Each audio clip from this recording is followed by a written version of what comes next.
start. Hello everybody, എല്ലാവർക്കും നമസ്കാരം. അപ്പോൾ നമ്മുടെ ക്ലാസ് 12 CBSE റിസൾട്ട്സ് വന്നിട്ടുണ്ട്. എല്ലാവരും റിസൾട്ട് നോക്കിയിട്ടുണ്ടാവുമെന്ന് വിചാരിക്കുന്നു. റിസൾട്ട് ചെക്ക് ചെയ്യാത്തവര് ഈ വീഡിയോയുടെ താഴെ ഒരു ലിങ്ക് ഉണ്ട്. ആ ലിങ്കിൽ പോയി എല്ലാവരും നിങ്ങളുടെ റിസൾട്ട് നോക്കുക. റിസൾട്ട് നോക്കിയിട്ട് നിങ്ങൾക്ക് എത്ര സ്കോർ വരുന്നുണ്ട്, എത്ര മാർക്ക് ഉണ്ട്, അത് ഞങ്ങൾക്ക് കമന്റ് ബോക്സിൽ പറഞ്ഞു തരാം. We would love to know your results, how much you have scored. പിന്നെ നിങ്ങൾ വിചാരിക്കുന്നുണ്ടാവും ശ്രുതി മാം എന്താ വന്ന് ഇങ്ങനെ മലയാളത്തിലൊക്കെ പറയുന്നതെന്ന്. സോ ഒരു ചെറിയ സർപ്രൈസ് ഉണ്ട്.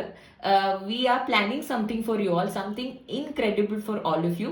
അപ്പൊ എല്ലാ മലയാളം സ്പീക്കിംഗ് വേദൻസും, എല്ലാ മലയാളി വേദൻസിനും നിങ്ങൾക്കൊരു എക്സ്ക്ലൂസീവ് മലയാളം ചാനൽ വേണോ, നിങ്ങൾക്കൊരു മലയാളം യൂട്യൂബ് ചാനൽ വേണോ, നിങ്ങൾക്ക് നിങ്ങളുടെ നീറ്റ് പ്രിപ്പറേഷനും നിങ്ങളുടെ ബോർഡ് എക്സാം പ്രിപ്പറേഷനും അതിനുള്ള ടിപ്സും അതിനുള്ള ട്രെയിനിങ്ങും കോച്ചിങ്ങും ഒക്കെ ആയിട്ട് നിങ്ങൾക്കൊരു എക്സ്ക്ലൂസീവ് ചാനൽ വേണമെന്നുണ്ടെങ്കിൽ let us know in the comments. Are you really looking forward? Are you really needing an exclusive channel for all the Malayalam speaking Vedans? വേണമെന്നുണ്ടെങ്കിൽ ഞങ്ങളോട് പറയാ, കമന്റ് ബോക്സിൽ പറയാ.